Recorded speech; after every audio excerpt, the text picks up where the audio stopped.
नमस्ते, सत श्री अकाल, सलाम। तो आज की रीडिंग है, जैसे कि सबसे ज्यादा क्वेश्चन जो आजकल पर्सनल रीडिंग्स में पूछा जाता है कि उनको रिग्रेट है, गिल्ट है हमें सेपरेशन होने के बाद, डाइवोर्स होने के बाद या ब्रेकअप के बाद। तो आज की रीडिंग है, क्या उन्हें कोई रिग्रेट, रियलाइजेशन या गिल्ट है जो उन्होंने किया उसके लिए। तो जिनके बारे में भी आप सोच रहे हैं, जब तक मैं शफल कर रहा हूं, उनकी एक हल्की सी इमेज अपने माइंड में फ्लैश कीजिए, जिनके बारे में भी आप ये रीडिंग देख रहे हैं।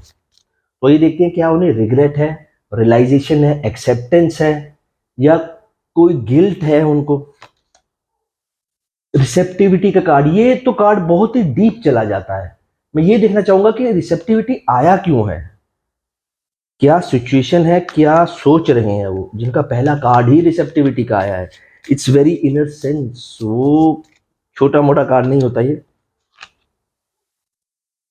चाहे वो रिग्रेट कर रहे हैं, चाहे वो रिग्रेट नहीं कर रहे, एक बात की तो जिसको बोलते हैं ना हम, पक्की चीज है या गारंटी है, वो आपकी फ्रेंडशिप को तो याद करती हैं। ये पूरा हफ्ता हो गया है, मुझे लगता है फ्रेंडशिप का कार्ड हर बार आया, जहां से मुझे लगता है आज तो संडे है।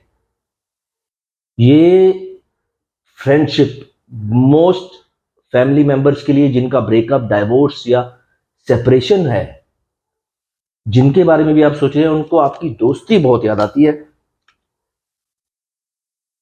कुछ ना कुछ तो ऐसा हुआ होगा। अवेयरनेस अब होता है कि अवेयरनेस आदमी को होता है, अरे ये अवेयर हो गया, इसमें जागरूकता आई है, राइट।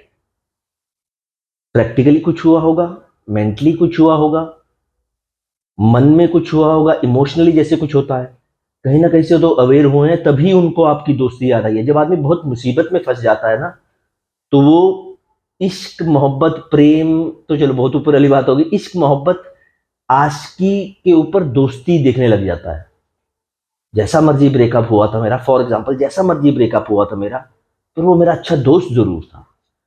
फ्रेंडशिप के ऊपर ही अवेयरनेस आ गया कार्ड, तो इसका मतलब कहीं ना कहीं कुछ तो हुआ है।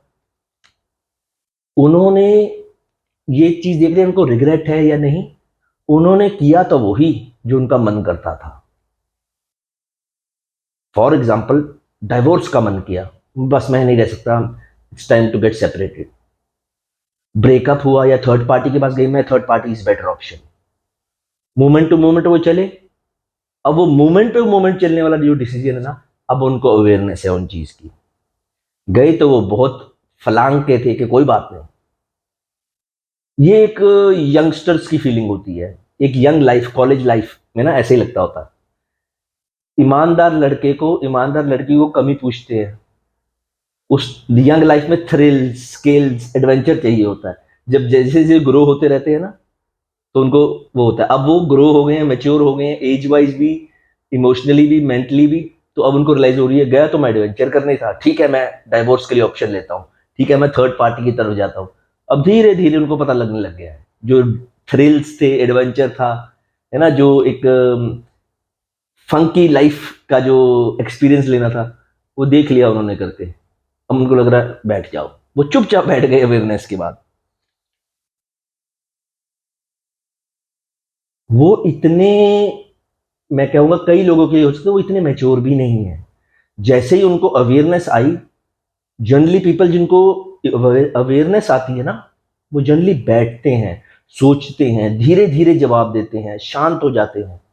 उनको जैसे ही अवेयरनेस आई, वो एकदम से ही बागी हो गए, एकदम से रेबल की फीलिंग आ गई, यार ये मैंने क्या किया।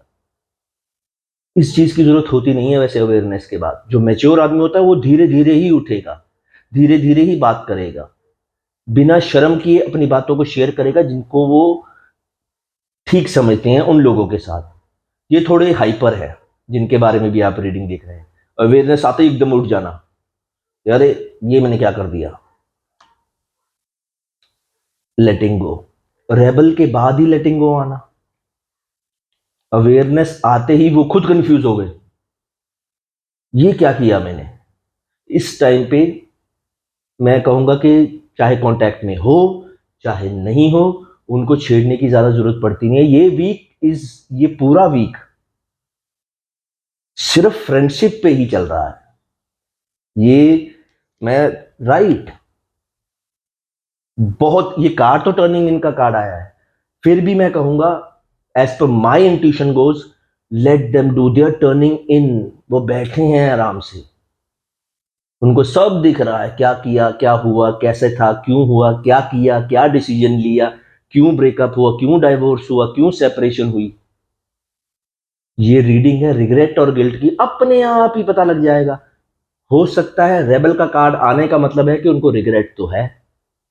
जब आदमी को जो मैच्योर ज्यादा ना हो, वो मैच्योरनेस के बीच में खड़े हैं, अवेयरनेस के बीच में खड़े हैं, गुस्सा करना और शांति के बिल्कुल बीच में खड़े हैं। इस टाइम पे जब आदमी बैलेंस होने की कोशिश कर रहा होता है ना, उसको ना ही छोड़ो तो अच्छा है, क्योंकि उसको उनको हल्का सा भी किसी ने डिस्टर्ब किया तो हिल जाएंगे, वो फिर वापस पुराने वाले पैटर्न पे चले जाएंगे कि नहीं यार, जितना मर्जी अच्छा कर लो, दुनिया ने बुरा ही करना है ना, राइट।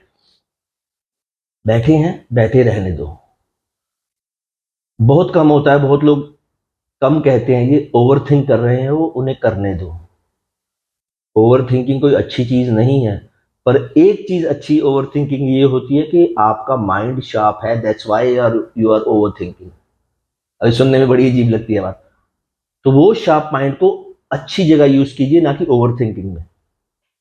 ये करना तो वो चाहते हैं, गए ऐसे होंगे जैसे अरे मुझे सब पता है, जो भी मैं डिसीजन ले रहा हूं वो मैं सही ले रहा हूं।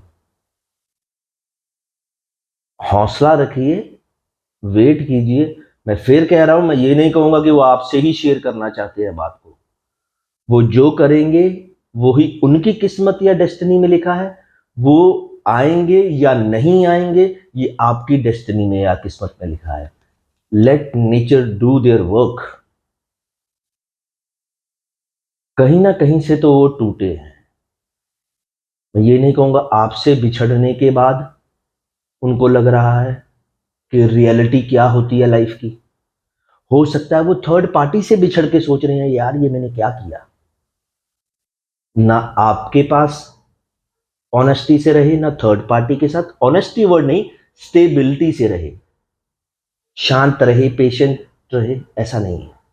वो ना आपके साथ ठीक हो पाए, ना थर्ड पार्टी के साथ, दुनियादारी के साथ, फैमिली के साथ, रिलेटिव के साथ। वो स्टेबिलिटी नहीं है उनमें। अवेयरनेस आई है, मैंने जैसे पहले बताया ना, वो बीच में खड़े हैं, हर चीज के बीच में खड़े हैं, मेच्योरिटी के बिल्कुल बीच में आगे खड़े हो गए। वो अभी भी सोच रहे हैं, एग्रेशन के बीच में खड़े हैं, ईगो एटीट्यूड के बीच में खड़े हैं, मेच्योरिटी के बीच में खड़े हैं। जो हो रहा है सही हो रहा है, ये तो मेरी तरफ से एक सजेशन है। जो हो रहा है बिल्कुल सही हो रहा है, ये वक्त से सब गुजरते हैं। क्यों हुआ? क्योंकि जो लाइफ को उन्होंने, जो भी उन्होंने डिसीजन लिया था, उनको बहुत कलरफुल लगा था, वो बहुत क्रिएटिव डिसीजन लगा था। धीरे धीरे ब्लैक एंड व्हाइट होती चली गई। अवेयरनेस के बाद फिर क्रिएटिविटी का कार्ड आया है। चलो ये तो अब वो अपने आप को बहुत सियाना समझते थे, बहुत लोग समझते हैं। आपके साथ भी ऐसा होगा, नहीं नहीं मैं डिसीजन सही ले रहा हूं, सब सोचते हैं। उसके बाद अवेयर होना, मैच्योरिटी आना, सोचना उसके बारे में, अपना हाइपर था जो उनका एक पैटर्न, हाइपर हो जाना, एग्रेसिव हो जाना, वो पता लगना, कहाँ खड़ा हूं मैं, वो पता लगना, कहीं ना कहीं रिग्रेट होना, गिल्ट आना, एक्सेप्टेंस तो आ ही जाती है, चाहे आप वो आपसे शेयर करे या नहीं करे। अपने आप से लड़ना। अब ये फाइटिंग का कार्ड, बहुत लोग कह देंगे अच्छा वो किसी से लड़ रहे हैं या वो हमसे लड़ना चाहते हैं। As per the card steps goes, जितने भी कार्ड हम देख रहे हैं उसके बाद fighting card, they are fighting with themselves. इसीलिए मैंने स्टार्टिंग में ही बोल दिया था, जो कर रहे हैं करने दो। जाके हाय हेलो भी मत बोलना, अगर कम्युनिकेशन में हो, कांटेक्ट में हो, या उनका नंबर है आपके पास। यही एक एनर्जी है टैरो कार्ड्स की, ब्रेक थ्रू। वो कहीं ना कहीं से तो निकलना चाहते हैं। ये होता है कि वो कहीं ना कहीं किसी बर्डन में, थर्ड पार्टी के या फैमिली में है वो, या रिलेटिव्स है, या कोई बाउंड्रीज है। ये चीज मैं नहीं कहूंगा। वो अपने पिंजरे में थे, वो अपने एक पैटर्न से, जिस पैटर्न में वो जीते हैं ना, उस पैटर्न से वो निकलना चाहते हैं। ये ब्रेक थ्रू का कार्ड आया, कहने को तो मैं कह दूंगा अरे वो कहीं फंसे हैं, वो वहां से निकलना चाहते हैं, वो थर्ड पार्टी के साथ है, वहां से वो निकलना चाहते हैं। मेरी इंट्यूशन ये कहती है वो अपने आप में फंसे हैं। और वो जो अवेयरनेस का कार्ड स्टार्टिंग में आया था ना, वही उनको निकाल देगा। कौन नहीं चाहता। आज के जो भी फैमिली मेंबर ये रीडिंग देख रहे हैं, ये कमाल की रीडिंग है। जिनके बारे में भी आप देख रहे हैं, मैं ये कहूंगा, आपकी क्या सिचुएशन है फैमिली मेंबर्स की मुझे पता नहीं, पर मैं जिनके बारे में अभी ये रीडिंग देख रहे हैं ना, मैं ये खुद कहूंगा जो भी हैं वो बहुत अच्छी लाइफ से मतलब अच्छे पैटर्न से गुजर रहे हैं। उन्होंने कर लिया जो करना था, अपना ईगो दिखा लिया, हाइपरनेस दिखा दी, एग्रेसिव हो गए, मैं जा रहा हूं, मैं जा रही हूं, डाइवोर्स है, ब्रेकअप है, सेपरेशन है। हार्मनी जब आती है ना कहीं उन्हें रिग्रेट या गिल्ट हुआ है, जो आपके साथ किया उसका भी, जो उन्होंने अपनी लाइफ का जो पैटर्न जीते थे उसका भी। उनको अपने आप से भी रिग्रेशन है, लाइक रिग्रेट है, गिल्ट है। मैंने कहा था ना वो अभी भी फंसे हुए हैं, निकल जाएंगे। देखने में तो बहुत अच्छे लगते होंगे वो, सोशल मीडिया में फोटोज, व्हाट्सएप पे जो भी चीजें यूज करते हैं, दिखते तो वो बहुत नाचते हुए झूमते हुए होंगे, पर जो अंदर स्ट्रेस है ना, वो बिल्कुल, फिर वही बात रिपीट करो, वो बिल्कुल किनारे पे बैठे हैं, कंफ्यूज्ड हैं। अवेयरनेस आ गई ना, वो समझ जाएंगे सब कुछ। ये बहुत, आई थिंक ये जो रीडिंग है ना, ये जिनके बारे में भी आप देख रहे हैं, ये मेरी सजेशन है, मेरी गाइडेंस कह सकते हैं आप। बहुत फैमिली मेंबर्स हैं जो मुझसे भी बड़े हैं। अवेयरनेस के बाद गोइंग विद द फ्लो का कार्ड आना मतलब रिग्रेट भी हुआ, गिल्ट भी महसूस हुआ। आपके साथ जो किया, अपने साथ, मैं बार बार ये वर्ड रिपीट कर रहा हूं, अपने साथ उनको ज्यादा रिग्रेट और गिल्ट है। ये जो भी है, ये ऐसे व्यक्ति या ऐसे आदमी या ऐसा बनकर सामने आएंगे ना, ये चाहे किसी मेल के लिए देख रहे हैं या फीमेल के लिए देख रहे हैं, ऐसा बन के वापस बाहर आएंगे। आप तो क्या, इनके खुद के माँ बाप भी नहीं विश्वास कर पाएंगे, अरे हमारा बेटा ऐसा था, हमारी बेटी ऐसी है। ये रिफाइन हो रहे हैं। आपके साथ जो किया, फिर रिपीट करो, आपके साथ जो किया उसका रिग्रेट, उसका गिल्ट तो है ही है। उनको अपने पैटर्न पे रिग्रेट और गिल्ट है। ये बहुत अच्छा साइन होता है। जिद मत करना, अट्रैक्ट ज्यादा मत होना, पर ये जो भी हैं उनसे एक अच्छी दोस्ती जरूर रखना। ये पूरा वीक ही मुझे लगता है फ्रेंडशिप पे जा रहा है। वो एज अ गर्लफ्रेंड आए, एज अ बॉयफ्रेंड आए, एज अ वाइफ आए, एज अ हस्बैंड आए, वो बाद की बातें हैं। एज अ फ्रेंड उनसे जरूर रखना ताल्लुकात। अगर आप नहीं कर सकते बात उनसे, तो यहां और यहां उनको अपना अच्छा दोस्त जरूर मानना। वो बहुत बदल रहे हैं। ये रीडिंग यहां तक काफी है। मैंने कार्ड से पहले आपको कह रहा था ना, वो किसी ना किसी बर्डन में है, वो अपने आप से गिल्ट में है। आपसे पहले, आपके साथ जो किया उससे पहले वो अपने आप से रिग्रेट करते हैं या गिल्ट करते हैं, यार ये मैं कौन से पैटर्न में जी रहा था। रियलाइजेशन है ना, अवेयरनेस आया तो एक्सेप्टेंस भी आएगी, गुस्सा भी आएगा, कंफ्यूज भी होंगे, सब कुछ होगा। No manifestation, no meditation, to be very clear. चुपचाप बैठ के देखो क्या हो रहा है। वो जो कर रहा है बिल्कुल सही कर रहा है। हम यही सोचते रहते हैं कि हमें इतना दुख क्यों मिला। ऊपर वाले के फैसले पे शक मत करो। दुख आया है, गलतियां या गुनाह भी हुआ होगा। Thank you.